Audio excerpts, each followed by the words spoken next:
Bago po ang lahat, fast facts po muna tayo pagdating po sa Covaxin. Ang Covaxin po ay nakakuha nga ng emergency use approval. Ito po yung tinatawag na EUA mula po sa FDA at noong April 19, no, 2021. Importante po ang EUA para po yung mga vaccine ay magamit dito sa Pilipinas. So the Covaxin po is the fourth vaccine in the Philippines to be granted an EUA.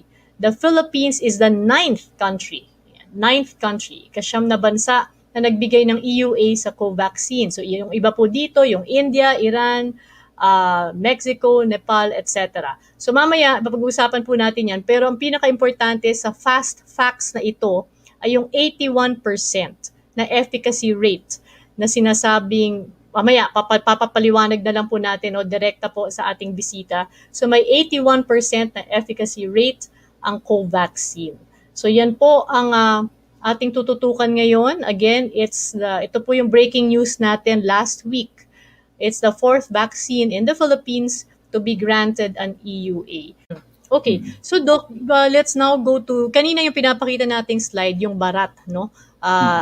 Bharat is the manufacturer of Covaxin. So can you just explain, Doc, and then bakit, kasi syempre sa ordinaryong tao nalilito sila, no? O kami, sa lahat ng mga terminologies, may distributor sa Pilipinas, may bagong mga pangalan. So can you just explain the relationships? Bharat is a Indian manufacturer that's been around for about 23, 24 years in India. It was started by an Indian scientist, si Dr. Elia, A-E-L-L-A. And he studied in the US, returned to India, started the company with his wife, and today it's Bharat, and they are producing very good vaccines. Not only COVID vaccine, but they're very good vaccines, other vaccines like rabies and rotavirus. Their rotaviruses, they're known for their rotavirus. And they have vaccines that are WHO pre-qualified, for example. They're well known. They actually supply other countries, I believe also the United States. So, ano ito, ang India naman is known for their vaccine industry. Correct. Like Serum Institute of India, Zydus Cadila, Indian Immunologicals. Maraming vaccine producers sa India. I was able to visit India about 2005, just to inspect their facilities. Maganda ang facility ng at that time, that was almost 20 years ago. Maganda yung nakita ko at I'm sure today mas maganda, mas magaling sila ngayon. Saka Doc, ang bottom line naman, hindi naman to papayagan ng Pilipinas and all of those other countries EUAs. have proven, EUAs, no? Kung hindi naman maayos, magaling Let's give credit to the vaccines regardless of brand na nakatanggap ng EUA, hindi lang sa Pilipinas, like nakatanggap ng EUA sa mga bansa na kilala ang kanilang FDA, nire-recognize yung kanilang FDA as being acceptable, no? Like Indonesia, Brazil, Mexico, India, China, of course. Lahat yung mga bansa na yan, Turkey, Chile, lahat yung mga bansa na nire-recognize yung kanilang National Regulatory Authority ang tawag doon, yung FDA nila. No?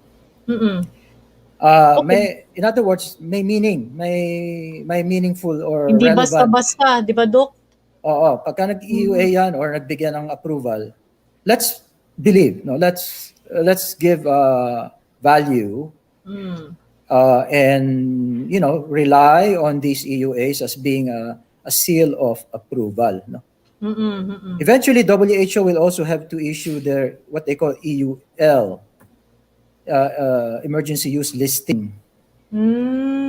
Parang ano ran yun?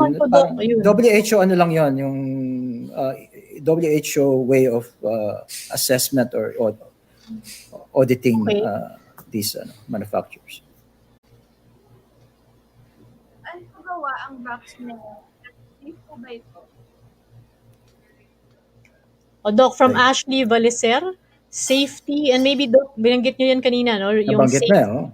Oo, pero maybe you can zero in on the comorbidities, yung mga effects sa Saan elderly. saan po ginawa ang vaccine na yan? Okay, sa India and sa Barat. Safe po ba ito? What I can say is yes, because not only because it's a safe COVID vaccine in itself, but the platform is safe. No, inactivated vaccines are generally safe. They're inactivated, hindi sila katulad ng live, hindi sila live, hindi siya viable, hindi siya nagre-replicate. So we can use the word killed na yung virus. So safety-wise, it's within the acceptable, expected safety profile ng isang inactivated vaccine. There are some questions here regarding the second dose.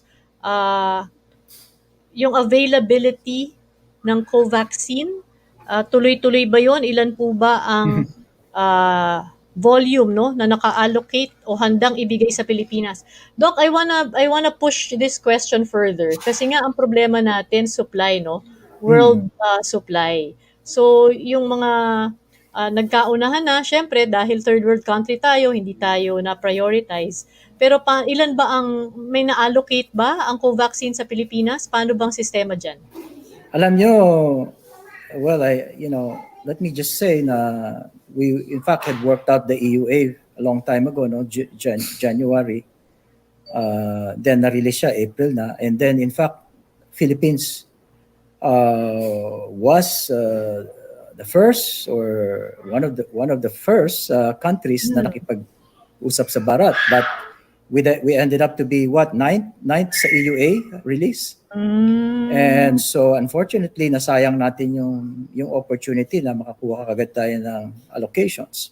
But we are doing our best on our part to get allocations for the country. But again, this is dynamic, kasi yung nangyayari sa India, nagkakaroon sila ng malaking problema sa COVID spread. And this is coming from India.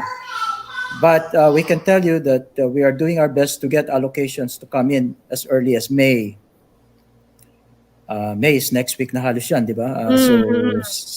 So sana inaasahan namin na isa pa rin siya sa mga bakuna na darating na maaga than the others, no, sana na hindi pa natin maasahan, but sana itong Covaxin.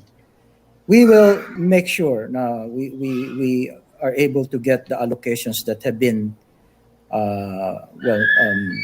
allocated to the country, to the Philippines. Okay. Doc, you are dealing with Go Negosyo, no? The Go Negosyo group. Tama po ba, Doc? As far as the access of the companies or the SMEs, no? Paano po ba yung proseso doon? We have the email address here. So ito ba yun? And does that mean, Doc, meron na kahit paanong naka-budget, naka-allocate sa Pilipinas based on the initial request, no, of this group? Ang Go Negosyo kasi, di ba, nakipag-usap sa ibang other suppliers, no? So, tama yung ginawa nila kasi sinecure nila yung bakuna sa iba't ibang supplier na pwedeng seems to be able or will be able to secure vaccines for the country. Correct. So, isa doon ang Covaxin, no? So, I'm not sure how many doses ba ang papasok from each, But what I can say now is yes, Covaxin is one of the, I think, three or four brands. I think Novavax is one of them. AstraZeneca and Pfizer, I believe, or Moderna. No? So anyway, the Go Negosyo did a good thing to acquire allocations for the country, for the private sector. Ayun. So Doc, ito yung email address, we're flashing it now, so they can get in touch, no? Through emailing. Yeah, okay. Please so, get in touch.